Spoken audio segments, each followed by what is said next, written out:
Bonjour à tous les amis sur notre chaîne pour cette première vidéo de l'année 2022. Déjà, je vous adresse tous mes vœux pour cette nouvelle année, une belle année cyclable avec des beaux parcours, des beaux trajets de vélo taf sur des infrastructures toujours de meilleure qualité.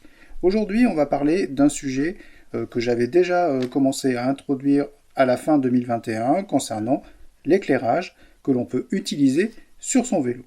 Lorsqu'on parle d'éclairage de vélo, on a, comme ici, tout un panel de produits qui existent sur le marché.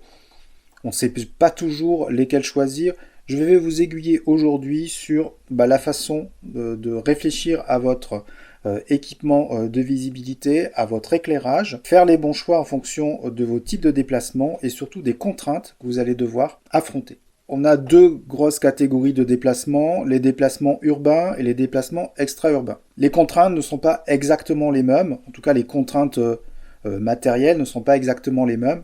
Lorsqu'on va se déplacer en environnement urbain, on va souvent bénéficier d'un éclairage public plus ou moins efficace qui va nécessiter peut-être d'un équipement un petit peu différent d'un déplacement que l'on ferait en dehors d'une agglomération sans éclairage. Donc on va déjà parler des critères qui peuvent vous permettre de bien équiper votre vélo. De manière générale, si vous avez acheté un vélo dans le commerce qui n'était pas équipé d'une dynamo ou qui n'était pas un vélo électrique équipé d'origine avec des feux, vous allez vous retrouver avec des équipements de ce type-là. Une petite loupiote comme ça, avec un feu à l'avant, avec une LED, et puis une loupe permet de diffuser une lumière sur une distance assez courte.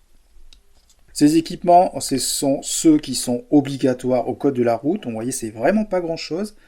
C'est très inefficace si vous souhaitez faire du vélo taf ou de la randonnée au long cours. Vous pouvez jeter ces trucs-là, enfin pas les jeter, mais les mettre de côté et commencer à réfléchir à vous équiper avec des lampes plus performantes. Je les mets de côté, ces lampes ne m'intéressent pas aujourd'hui.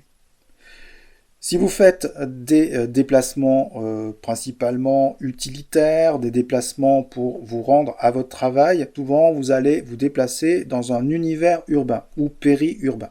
C'est un univers où on a déjà un éclairage qui est diffus, même s'il n'est pas très performant. Donc vous allez avoir quand même pour principale nécessité de devoir être visible. Souvent, on va s'orienter vers des éclairages, je ne vais pas dire grand public, mais des éclairages un petit peu simples, comme on peut les retrouver dans la grande distribution sous des kits de ce style-là. Moi, j'ai deux versions. J'ai une version ancienne qui était colorée, et maintenant, c'est Decathlon qui commercialise ça. Je vous propose des petits kits complets qui sont rechargeables. Ça aussi, c'est important, éviter les piles.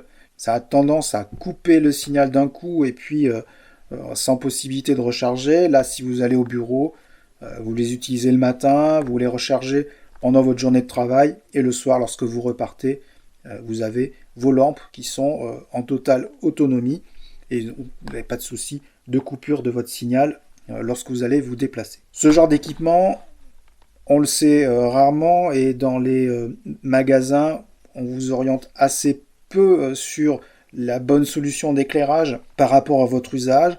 Vous allez tenter de prendre ce genre d'équipement qui a malgré tout des performances relativement limitées. Le lumen est l'unité internationale qui permet de mesurer l'intensité d'un flux lumineux. L'important, c'est qu'on parle de flux lumineux et pas d'intensité juste de la lumière sur un périmètre très local. Cette intensité, elle se traduit par un chiffre. Plus il est grand, plus vous allez avoir un signal qui va se projeter loin devant vous ou derrière vous. Ici, on a un signal lumineux de 5 lumens vers l'arrière et de 20 lumens vers l'avant. Sachez qu'avec ces valeurs-là, vous n'allez pas éclairer, vous allez juste être vu. Et c'est là aussi qu'on a un deuxième critère qui est important, c'est en fonction de votre déplacement, en fonction de l'endroit où vous allez vous déplacer, ces critères-là sont très importants.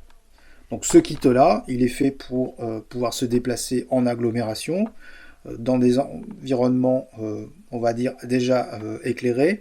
Donc ce genre d'équipement, attention, c'est à limiter à quelques usages. Si vous partez à faire de la randonnée cycliste à travers les routes d'Europe, cet équipement-là, il est justement à déconseiller, sauf peut-être la lampe arrière qui vous permet voilà, d'avoir un signalement clignotant, mais pas forcément des plus efficaces. Donc après, il va falloir réfléchir également à votre usage. Si vous allez sur des territoires où vous allez avoir peu d'éclairage, c'est mon cas sur mon trajet de vélo taf où j'ai une portion qui n'est pas du tout éclairée, il va falloir opter sur des équipements comme lampe Sigma avec un éclairage de 700 lumens, mais c'est pas forcément l'éclairage qui est le plus indispensable. Alors on va vraiment avoir des lampes qui sont adaptées sur du VTT de nuit ou des choses comme ça.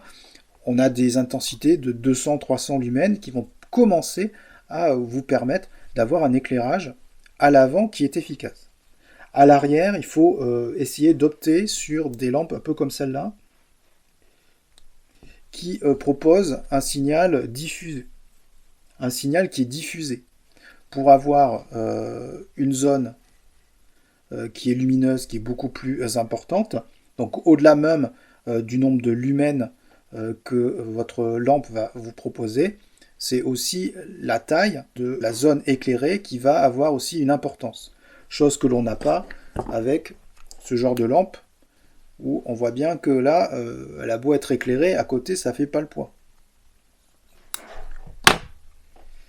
Donc ça, c'est quelque chose qui est très important. C'est que si vous utilisez une lampe comme ça vers l'arrière, essayez de réfléchir à un produit, ou essayez de choisir un produit qui va avoir une large surface de diffusion pour justement vous permettre d'être beaucoup mieux visible de l'arrière. Alors le nombre de LED a une importance. Après, la complexité de la zone de diffusion parfois suffit. Sur cette lampe-là, je crois qu'il y a 2 ou 3 LED, et on voit bien que c'est largement suffisant pour procurer une zone lumineuse assez importante.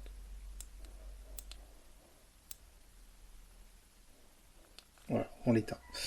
On a après un autre effet qui peut être intéressant. On a l'éclairage vers l'arrière, et après on peut aussi faire en sorte de s'éclairer soi-même ou d'éclairer la zone sur laquelle on circule.